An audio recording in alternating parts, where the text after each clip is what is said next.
Imagine yourself crawling through a narrow tunnel, surrounded by absolute darkness, when suddenly you realize you can't go any further. The space that once felt safe is now a deadly trap.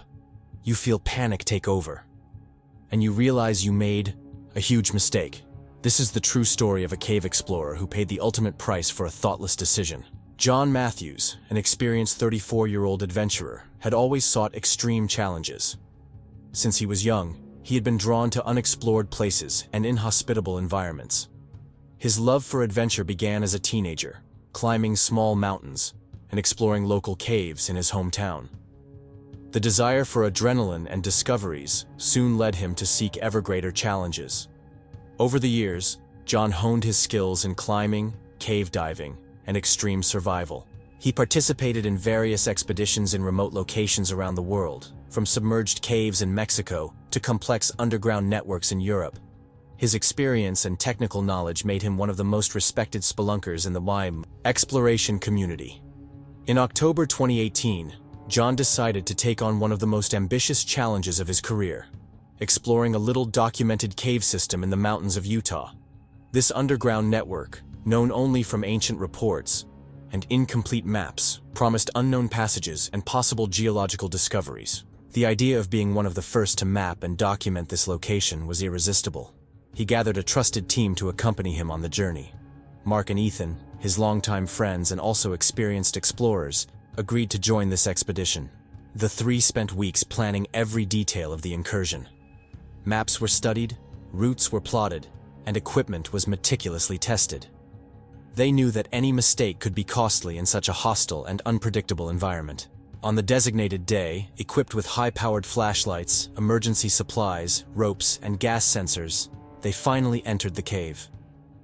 The entrance was narrow, but as they progressed, the corridors widened, revealing impressive rock formations and hidden chambers that seemed untouched by time.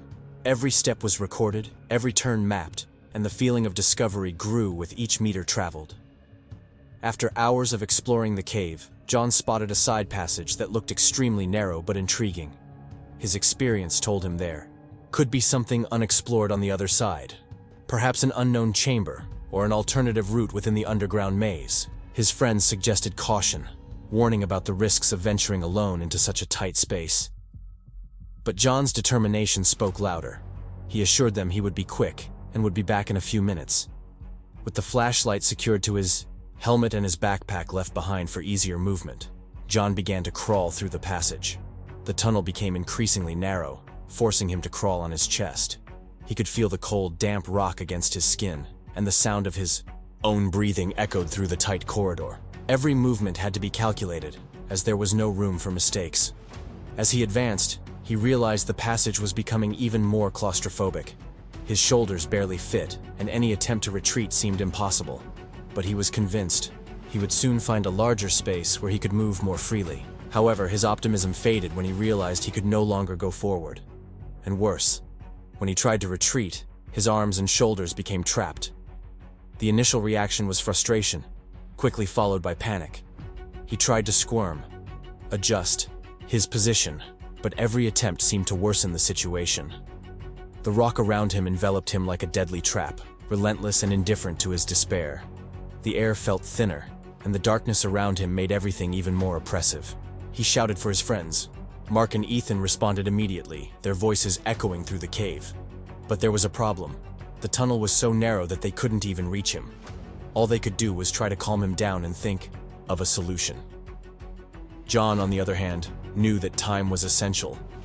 The position he was in was extremely dangerous, and if he stayed there too long, his blood circulation could be compromised. The reality of his decision was starting to become terrifying. What had seemed like a unique exploration opportunity was now a desperate fight for survival. And at that moment, he realized he had made the biggest mistake of his life. The team was progressing well, documenting each step. But John, excited by a narrow passage that seemed unexplored, decided to separate from his friends to investigate. He crawled through an increasingly tight corridor, feeling the space shrink around him. Adrenaline surged as he dragged himself forward, trusting that there would be a larger space just ahead. But he was wrong. Suddenly, John realized he could no longer move. The ceiling of the passage was too low, his back pressed against the rock. He tried to pull back, but his shoulders were trapped. The thin air and relentless darkness heightened his desperation. He made a fatal mistake by continuing without an escape route. The feeling of confinement was suffocating. Every attempt to move resulted in uncomfortable friction against the cold, rough stone. The helmet scraped against the low ceiling of the passage, and his trapped arms prevented him from making wide movements to try to free himself. His heart raced as beads of sweat dripped down his face, mixing with the fine dust of the cave. He tried to take a deep breath, but the air in that confined space felt heavier with each passing moment. His survival instinct kicked in. He tried to calm himself and analyze the situation logically.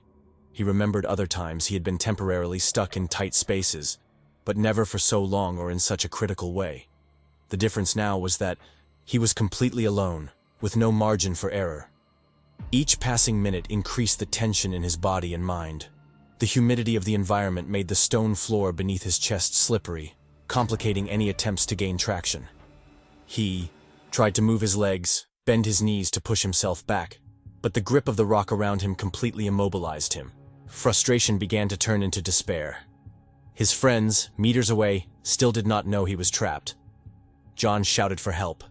His voice echoed through the narrow tunnel, reverberating off the limestone walls and returning to him in a distorted manner. He repeated his shouts, now with more urgency. After a few seconds of silence, he heard Mark and Ethan's response as they quickly ran to try to help him. But when they reached the point where he was trapped, they realized there was no easy way to get him out. Anguish settled over the group.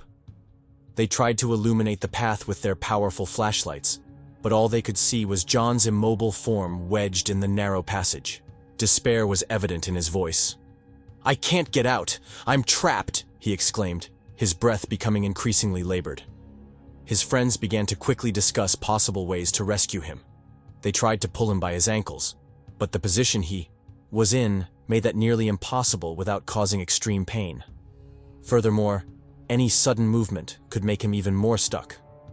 Without specialized equipment to expand the passage or break the rock formation safely, they were limited in their options.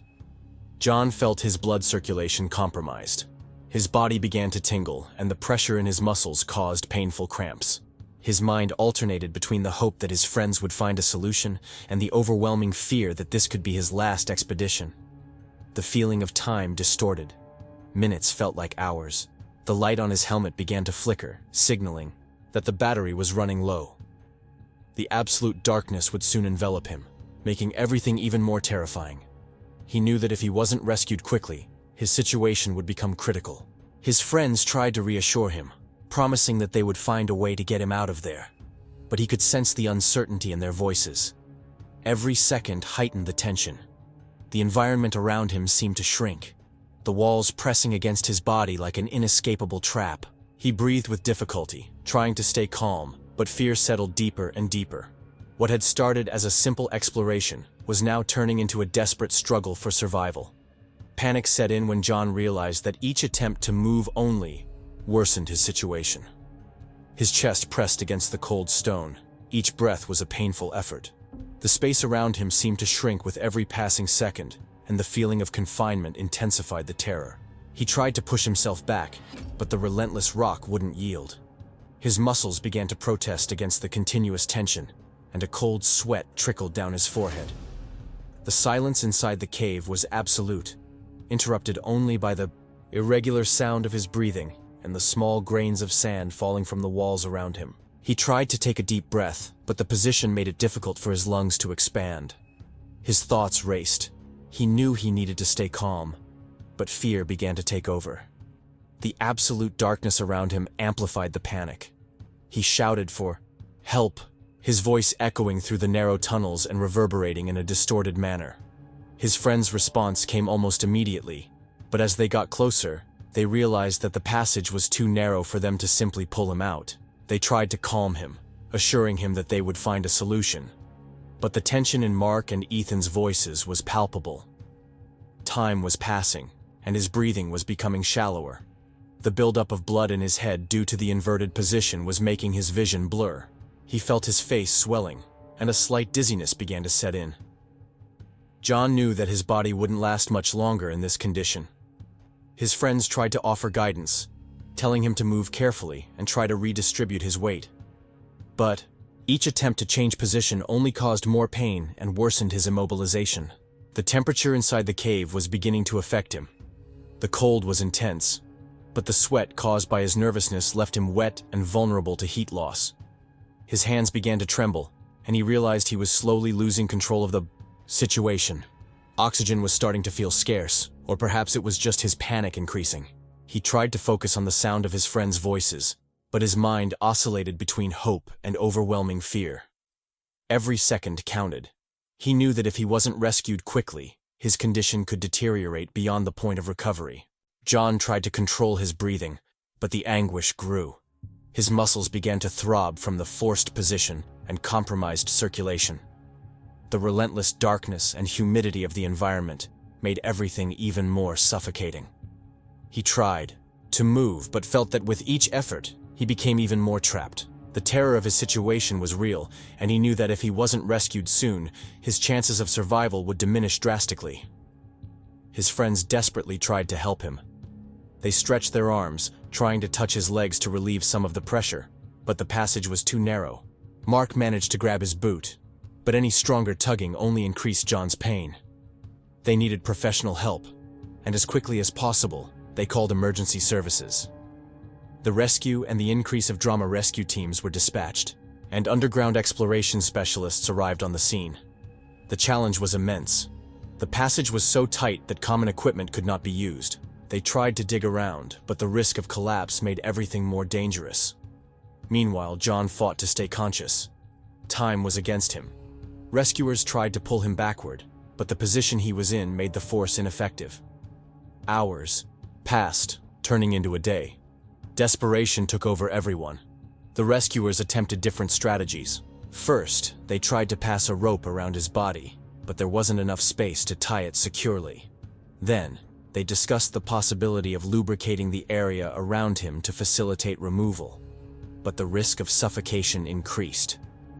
Every minute felt like an eternity, and the situation grew more critical. John began to feel numbness in his extremities. He knew that if he stayed there any longer, his body would begin to fail. His mind wandered between moments of hope and absolute despair. His breathing was irregular, and his heart seemed to beat weaker. The environment around him was silent, except for the muffled sound of the rescuers discussing frantically the best approach. In a moment of desperation, one of the rescuers suggested an extremely careful manual excavation. Every small piece of stone removed could represent both a hope and a danger. They began the delicate work, removing tiny fragments around his position to create a larger opening, but any wrong move could trigger a collapse. Hours passed. Exhaustion took over the rescuers, but no one wanted to give up. With each attempt, hope renewed, only to be crushed again by the harshness of the situation. Time was not on John's side, and with every passing minute, his condition deteriorated. Finally, as night fell, the rescuers managed to open a small, extra space. John was able to slightly move one of his arms, but his body was still trapped. His breathing was shallow, and his consciousness wavered. They knew they were racing against the clock.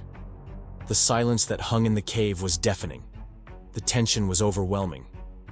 Time was running out, and everyone there knew that this rescue would be one of the most challenging of their careers. After more than 24 hours of attempts, John's condition worsened drastically. His body, upside down for so long, began to succumb to the weight of relentless gravity. His muscles were exhausted, his breathing shorter and more erratic. The blood pooling in his head caused a constant sensation of pressure and dizziness, making each second even more agonizing.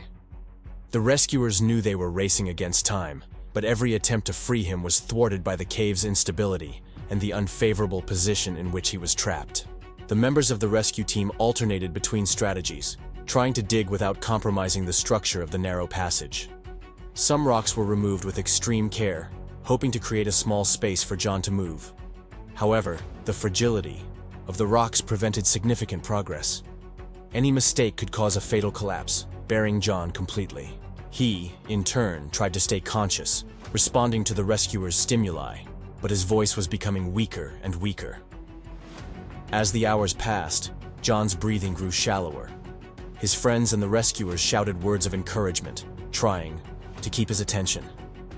He mumbled increasingly spaced-out responses, battling exhaustion and the inevitable collapse of his body. One of the paramedics managed, with great effort, to pass a small tube of water to him, allowing him one last sip to moisten his dry mouth, parched by the hostile environment. The tension among the rescue team members was palpable. Everyone knew they were facing an extreme situation, where any decision could mean the difference between life and death. One last plan was attempted. A rope was carefully passed through a crevice above John, in an attempt to create a support point to help him slide backward. Several men pulled hard, but unfortunately, John's position and the pressure exerted by his own weight made movement impossible. Despair took hold of those present. Inside the cave, silence began to dominate. John's murmurs ceased. He no longer responded to the rescuers' calls. His body, exhausted and compressed by hours of immobility, was no longer reacting. One of the rescuers tried to reach his pulse, pressing his fingers against the cold skin. There was no pulse. The paramedic made one last attempt at resuscitation, but John's precarious position made any procedure impossible. Outside, friends and family waited anxiously for news. The rescue team's radio crackled, and the message was transmitted. John Matthews had not survived. The news hit like a weight on everyone present. Many could not hold back tears. The case that had started with hope and determination ended in a heartbreaking tragedy. John's journey was coming to an end, and the cave that had fascinated him so much was now becoming his permanent tomb. The case of John Matthews became a warning for all cave explorers. His story is a cruel reminder that overconfidence and lack of planning can turn an adventure into a tragedy. The cave was later sealed to prevent further accidents, but its story continues to be told as a warning. When it comes to nature, the smallest mistake can be fatal.